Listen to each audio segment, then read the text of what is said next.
What is up, everyone, and welcome to the Theology and Worship Podcast. Our mission, as always, is to equip the worship leader for spirit and truth worship. If this podcast has helped you in any way, if you've enjoyed being part of these conversations, it would mean so much to me if you could like, share, and subscribe, and most importantly, leave a review. All right, so we're going to be talking today about the choir, the worship choir. Believe it or not, the choir is actually in the Bible. This is a biblical concept. And so I'm calling this the theology of a choir. I want to open with this story. When I was in Bible college, I went to Bible college on this beautiful resort with hot springs in this magical place called Marietta, California. And there was a lake in the corner of the college there. And one particular evening, there was a conference happening, and this conference was filled with Christians who had been walking with the Lord for decades and decades and decades. And one night, and it's this beautiful, misty night, I'm walking around the lake, and the conference, the people who were attending the conference, split into two groups, and they congregated on both sides of the lake opposite each other. And they started singing "It Is Well" back and forth over the lake. And it was one of the most beautiful experiences I'd ever been a part of. And the way they sang it, they were just filled with faith and wonder. And they were singing in a way, projecting in a way that the group opposite them would hear them and that their faith would be confirmed. I was convinced in that moment. I want to be where choirs are. And then I read this passage in Nehemiah. So to kind of set the table here for what we're talking about, the book of Nehemiah is post Babylon, after Israel had been carried into captivity, their homeland had been destroyed. Then they're allowed to return to their homeland. And they want to rebuild the city now.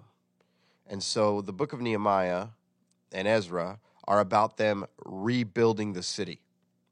So in Nehemiah, what they want to do first is they want to rebuild the wall so that they can protect their city, so they can start to build the inside. And it said that they would have a trough in one hand, rebuilding the wall, and a sword in the other to fight off their enemies. And so this was their day every day. Well, when they finally got this wall complete, which is really a symbol of them reestablishing themselves in their homeland, when they finally got this wall complete, they had a huge worship service. And that's where we're picking up in Nehemiah chapter 12. This is verse 31. It says, "Then I brought the leaders of Judah up onto the wall and appointed two great choirs and gave thanks. One went to the south on the wall." So this is the picture.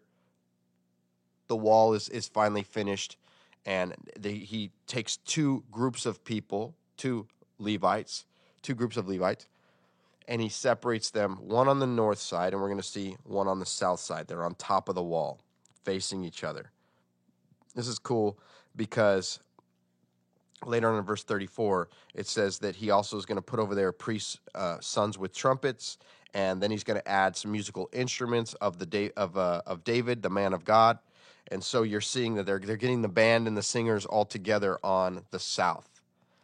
Then on the north, in verse 38, it says, "The other choir of those who gave thanks went to the north." So these choirs are opposite of each other on this wall. And now we're going to skip down to 43. "And they offered great sacrifices that day and rejoiced, for God had made them rejoice with great joy. The women and children also rejoiced. The joy of Jerusalem was heard far away." And so here's the picture, that the wall's finally complete. On the south side, you have you have a choir, and you have musicians and singers. And on the north side, you've got another choir, and they're singing back and forth to each other. They're making the noise as loud as they possibly can. They are amplifying their their joy in this moment. They are turning up the dB level on their thanks to God. And this is such a beautiful phrase at the end of this passage. And the joy of Jerusalem was heard far away. The choir exists to amplify the joy of the Lord. The choir exists to take what one singer could project and times it by 100. And I don't know if you've ever just listened to a crowd of people sing. It is one of the most beautiful things. A crowd of people clapping, a crowd of people snapping. This is one of the most beautiful sounds that there is. And I think that that's God designed and ordained, that the mass gathering of people singing unto him is this powerful, amplified sound that can be heard so much farther away than if it's one person singing. I think another thing that our choir allows us to do, and there's a few things I want to talk through here.